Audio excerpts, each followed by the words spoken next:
when people mention that I'm fiery and just have a lot of passion, I say I get it from my mom. And then, we're inappropriate. That's the word I use. We're just very We're inappropriate just raw. in the best, loving, just kind of way. So inappropriate, hardworking, passionate, sensitive as hell. I am. Cancer, true and true. Very, hard exterior, soft and pink on the inside. Mm-hmm. What else? Silly. Mm.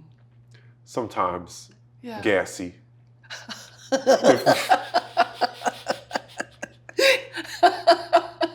You're so right. Okay. What do I do that makes you feel that I understand you? Oh, at the end of every conversation we have on the phone, oh, you calling me? By video, by Facetime. That's like the best thing. Yeah. FaceTime has been great for our relationship. Oh my God, I love FaceTime. Video call has been great. And then as ending, because you know how emotional and sensitive I am, and that we've lost Julian. Yeah. That ending, our last words, I love you, every time is just like, you understand that I need that, and you need it as well. Yeah.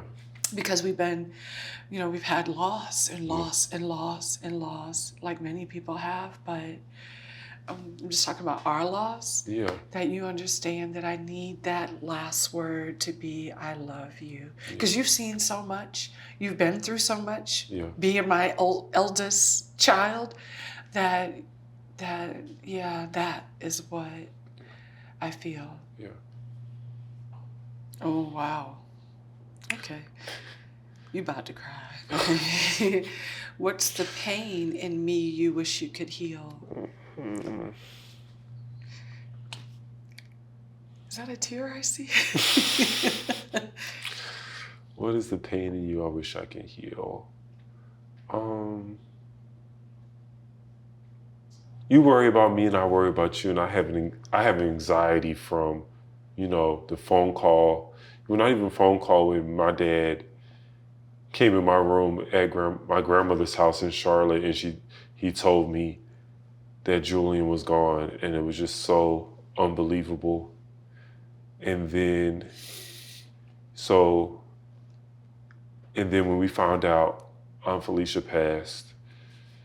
But she was first. Yeah, but just communicating those moments that are heartbreaking. And so whenever I get a random phone call about you, or I don't know what it's about, but somebody that I'm not used to calling me. Calls. Yeah, calls in the middle of the day, or I'm always asking people, text me before you call me, especially family, because my mind just goes to the absolute worst place. Of loss. And so just making sure, a good, let's just get a body scan and just make sure that everything is good. But of course, the pain of losing my little brother, because I know you, because just the whole situation. There was a time, there's certain songs that remind me of Julian. Yeah.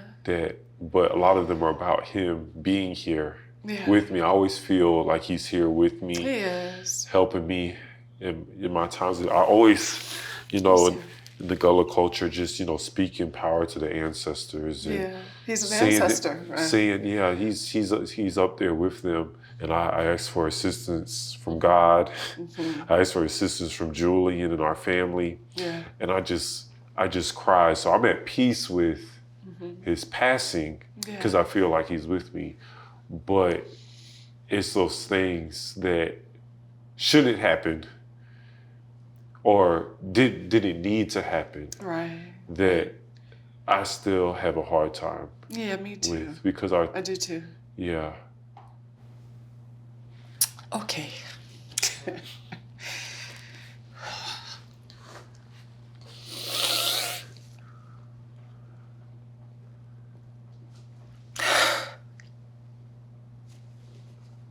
Yeah.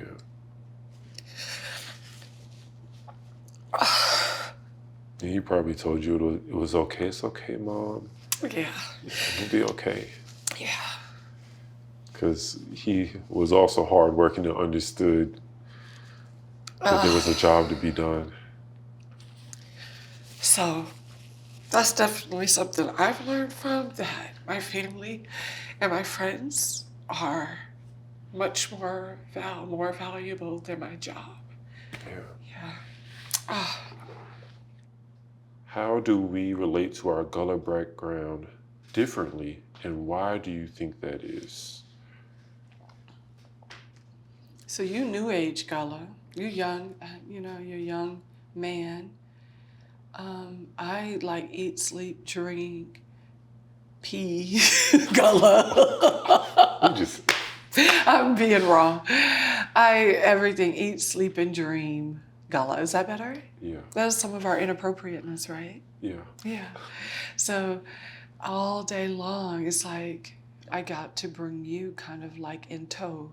Even though you grew up in a Gullah community here, I got to bring you to presentations and here at a Penn Center and all of our family gatherings. So like the Penn Center is like this epicenter for Gullah culture. People that want to know about Gullah culture, they'll come here. It's epicenter for our family. And this is epicenter for our family. This building right here is like where we've had community sings. When I was a little girl, I would come in here and my father would sing, we would sing. The whole community would come and sing the old spiritual songs. But you had to come because you were my child and it was mandatory for you to come. Yeah, it's definitely a generational difference. Oh, yeah. Just because the world was, I would imagine, smaller, your exposure to the world was less degrees of separation or more degrees of separation. Mm-hmm. And so the culture was more distilled and it's still being actively lived, like the knowledge of the land and the spirituality and the connection to just all the history that's here. And so I feel like a lot of that is what you do is trying to hold on to that and to amplify all that knowledge that needs to be preserved and to be, shared with the rest of the world. I love the culture and that we have culture. I feel like there's so many places that have been scrubbed clean of heritage and culture, but my Gullah roots are really tied to my emotions and to my energy, because, when I get upset, maybe the accent comes out a little bit more, or when I hear it and I'm speaking to somebody that sounds like home. So it's really, how we sounds talk. Like home. Sounds like home. Sounds like the land and the air and the sea. So, which is all the things that, like, when you're on the island, like you smell the marsh and you can, all those things. So it takes me back when I hear people that sound like they're from here. Yeah. Yeah. It's, what we do. Yeah.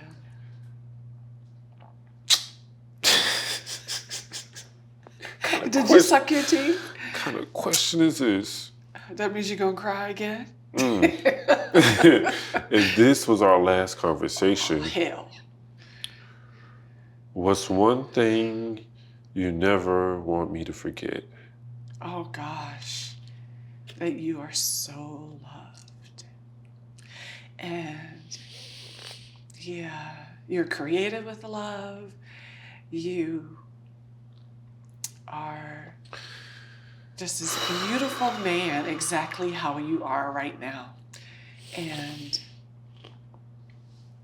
And all you got to do is ask for my help if I'm no longer here, and I'll be one of those angels, one of your ancestors helping you. And I'm always going to be there like the shirt on your body.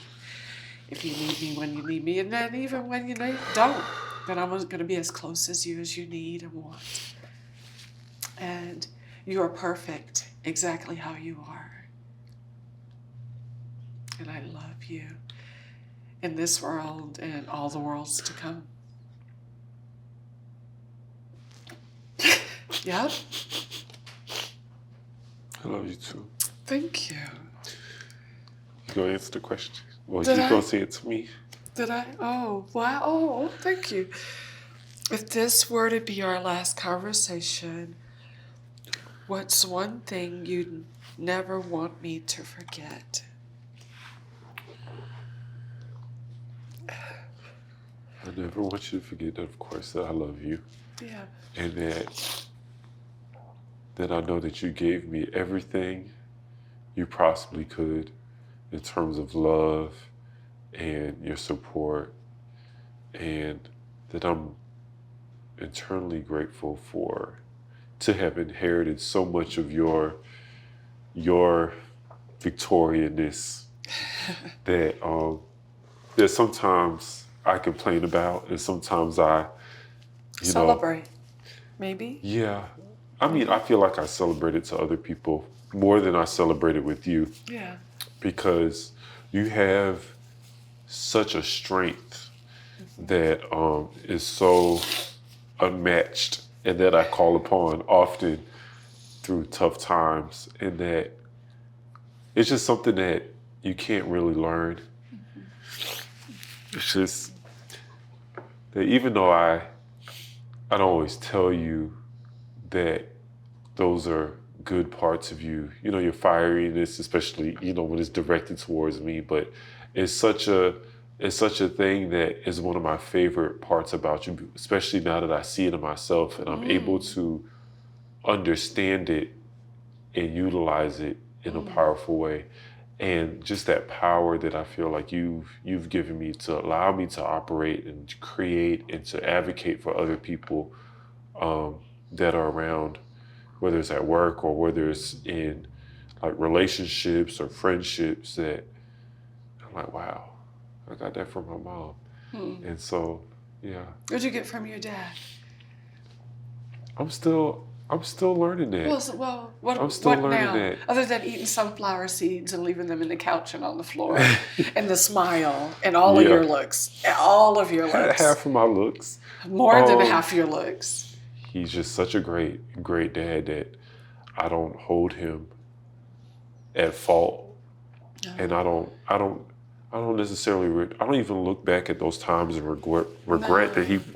It wasn't his fault. Yeah, that I don't regret that he wasn't there, because I have him now, and he's so present, he's so supportive, and he's just dad. Yeah. Yeah. Make sure you tell him that. I will. Oh, wow. This is beautiful. What makes us family? Our relentlessness to achieve the things that we want to achieve. Our passion. Our tears. Yeah, you get that. Yeah. From our sensitivity. Me. Yeah.